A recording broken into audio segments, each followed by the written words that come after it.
Hello everyone, welcome back to my YouTube channel NCERT book notes.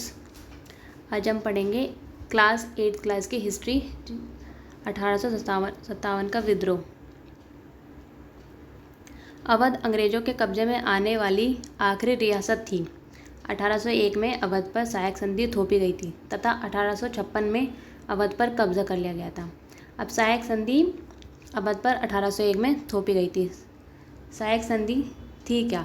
ये Lord वेल्लेस्ली द्वारा बनाई गई एक नीति थी जो कि भारत की रियासतों को हड़पने का एक तरीका था, जिससे कि अंग्रेज भारत की एक एक रियासत को अपने कब्ज़े में ले रहे थे। तो लॉर्ड वेल्लेस्ली द्वारा बनाई गई एक नीति थी सहायक संधि, जो कि 1801 में अवध पर लगाई गई थी और 1856 में अवध को अंग्रेज़ों ने अपने कब्ज़े में कर लिया था। 1849 में गवर्नर जनरल डलहौजी ने ऐलान किया कि बहादुर शाह जफ़र की मृत्यु के बाद उनके परिवार को लाल किले से निकालकर दिल्ली में बसाया जाएगा। मतलब उन्होंने कहा था कि जो लॉर्ड डलहौजी थे, बहादुर शाह जफ़र के परिवार को बादशाह नहीं माना जाएगा, उनके परिवार को लाल किले से निकाल के दिल्ली में बसाया जाए। यानी कि अब वो कोई राजा नहीं है, वो दिल्ली में अब लाल किले में अब नहीं रहेंगे।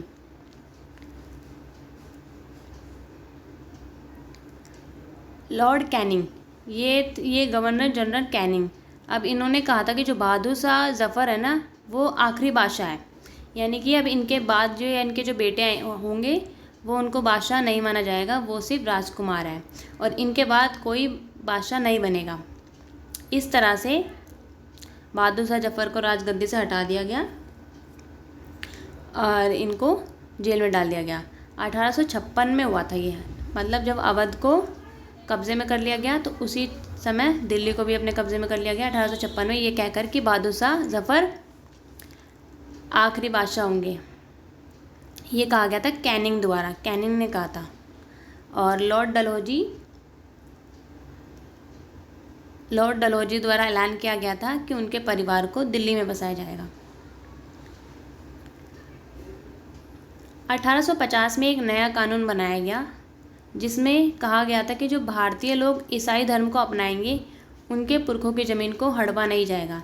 यानी कि ये ब्रिटिश द्वारा भारतीयों को बहलाने फुसलाने की एक तरकीब थी, जिसमें कहा गया था कि अगर आप ईसाई धर्म अपनाते हो तो आपकी ज़मीन को नहीं हड़पा जाएगा। मेरठ से दिल्ली तक 29 मार्च 1857 को युवा सिपाही मंगल पांडे को बैरकपुर में अपने अफसरों पर हमला करने के आरोप पे फांसी पे लटका दिया गया था।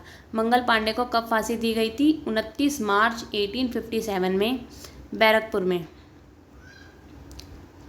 और मंगल पांडे की याद में एक डाक टिकट भी जारी किया गया था। कारतूसों पर गाय और सुअर की चर्बी का लेप चढ़ाया जाने की अफवाह से जो सिपाही थे वो कारतूसों का इस्तेमाल नहीं कर रहे थे, जिसकी वजह से उनको 10-10 साल की सज़ा सुनाई गई। अब मुसलमानों और हिंदुओं दोनों के लिए गाय और सुअर की चर्बी का इस्तेमाल करना अधर्म माना जाता है, जिससे कि इन्होंने ब्रिटिश सेना में इनका कारतूसों का इस्तेमाल करने से मना कर दिया था, जिस वजह से जो ब्रिटिश सरकार थी इन्होंने इन लोगों को 10 साल की सज़ा सुनाई थी। स्वर्गीय पेशवा बाजीराव के दत्तक पुत्र नाना साहेब कानपुर के पास रहते थे। इन्होंने जो विद्रोह था वो कानपुर से लड़ा था। उन्होंने अपनी सेना से अंग्रेज़ों को शहर से बाहर निकाल दिया और बहादुर शाह जफ़र को बादशाह बनाया। अब ये जो बहादुर शाह जफ़र थे, ये जो नाना पेशवा बाजीराव के जो पुत्र नाना साहेब थे, इन्होंने कानपुर से विद्रोह किया और विद्रोह में इन्होंने अंग्रेज़ों की जो सेना थी उसको मार भगाया, यानी शहर से बाहर कर दिया। और जो बहादुर शाह जफ़र थे उनको फिर से बादशाह घोषित कर दिया। लखनऊ की गद्दी से हटा दिए गए नवाब वाजिद अली शाह के बेटे ब्रिजेश कद्र को नया नवाब घोषित किया गया। अब अगर ये आएगा लखनऊ की गद्दी से, किसको नया नवाब घोषित किया गया, तो वो बनाया गया था बिरजिश कद्र को। ये किसके बेटे थे? ये नवाब वाजिद अली शाह के बेटे थे। बहादुर शाह जफ़र की माँ हज़रत महल ने लखनऊ से विद्रोह किया था। बहादुर शाह जफ़र की माँ ने लखनऊ से विद्रोह किया था हज़रत महल, उनकी माँ का नाम था हज़रत महल। अब इस चैप्टर में कुछ इम्पोर्टेंट नेम्स हैं जिन्होंने विद्रोह में भाग लिया था। नाना साहेब, तात्या टोपे तथा मध्य प्रदेश के मांडला क्षेत्र के राजगढ़ की रानी अवंतीबाई। रानी अवंतीबाई कहाँ की थी? मध्य प्रदेश के मांडला क्षेत्र की थी। और रानी लक्ष्मीबाई, इन लोगों ने विद्रोह में भाग लिया था। कंपनी का पलटवार। अब जब ये विद्रोह छिड़ा था तो कंपनी भी शांत नहीं बैठेगी, कंपनी ने भी पलटवार किया। सितंबर 1857 में दिल्ली को दोबारा अंग्रेज़ों के कब्ज़े में कर लिया। यानी कि जो कंपनी थी उन्होंने दिल्ली को दोबारा अपने कब्ज़े में ले लिया। अंतिम मुग़ल बादशाह पर मुकदमा चलाया गया और उन्हें आजीवन कारावास में भेज दिया गया और उनके ही बेटों को उनकी आंखों के सामने गोली मार दी गई। जफ़र की पत्नी यानी बहादुर शाह जफ़र की पत्नी जीनत महल को अक्टूबर 1858 में रंगून जेल में बंद कर दिया गया और इसी जेल में बहादुर शाह जफ़र और उनकी पत्नी जीनत महल की मृत्यु हो गई। मार्च 1858 में लखनऊ अंग्रेज़ों के कब्ज़े में, यानी कि लखनऊ कब अंग्रेज़ों के कब्ज़े में आई थी? तो 1858 में। जून 1858 में रानी लक्ष्मीबाई की शिकस्त हुई और उन्हें मार दिया गया। यानी कि 1857 का विद्रोह, 57 के विद्रोह के यानी एक साल बाद 1858 में रानी लक्ष्मीबाई की शिकस्त हुई और उन्हें मार दिया गया। विद्रोह के बाद अंग्रेज़ों द्वारा किए गए बदलाव। अब ये जब विद्रोह हुआ था तो अंग्रेज़ों ने कुछ षड्यंत्र रचा था कि कैसे हम इन भारतीयों को अपने कब्ज़े में कर सकते हैं। तो उन्होंने क्या क्या नीतियाँ बनाई थी।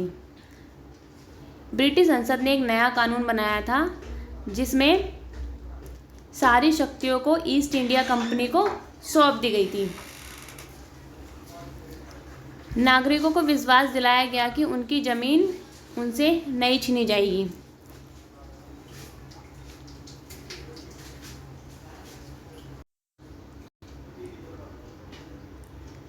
सेना में भारतीय सिपाहियों को कम कर दिया गया। अब ये जो ब्रिटिश लोग थे उनको ये लगता था कि जो विद्रोह हो रहा है ये भारतीय लोग कर रहे हैं तो इन्हीं को ही अपनी सेना में से हटा दिया जाए। तो भारतीय सिपाहियों को कम करके यूरोपीय सिपाहियों को भर्ती। अब सेना में अवध, बिहार, मध्य भारत, दक्षिण भारत के बजाय सिखों, पठानों और गोरखा लोगों को सेना में भर्ती किया गया। मुसलमानों की संपत्ति जब्त कर ली गई क्योंकि उन्हें वह विद्रोह का कारण मानते थे। उन्हें लगता था कि विद्रोह के पीछे मुसलमानों का हाथ है। भारत के धर्म व रीति रिवाजों को अंग्रेजों द्वारा सम्मान दिया गया। उन्होंने कहा था कि हम आपके रीति रिवाजों का सम्मान करेंगे अगर आप विद्रोह नहीं करेंगे तो। भूस्वामियों व जमींदारों की रक्षा व उनके अधिकार के लिए नीतियाँ बनाई गई थी। अब ये जो 1857 का विद्रोह था ये सफल नहीं हो पाया। क्यों? क्योंकि इसमें जो सभी रियासतें थी ना उन्होंने एकजुट होकर लड़ाई नहीं करी, इन्होंने अलग अलग होकर लड़ाई करी थी, जिसकी वजह से 1857 का जो विद्रोह था वो फेल हो गया था और भारत को आज़ादी नहीं मिली थी। पर 1857 का जो विद्रोह था वो एक तरह से एक चिंगारी की तरह था जिसने आज़ादी की जो चाह है उसको बढ़ा दिया था। इसलिए 1857 का विद्रोह बहुत ज़्यादा इम्पोर्टेंट माना जाता है।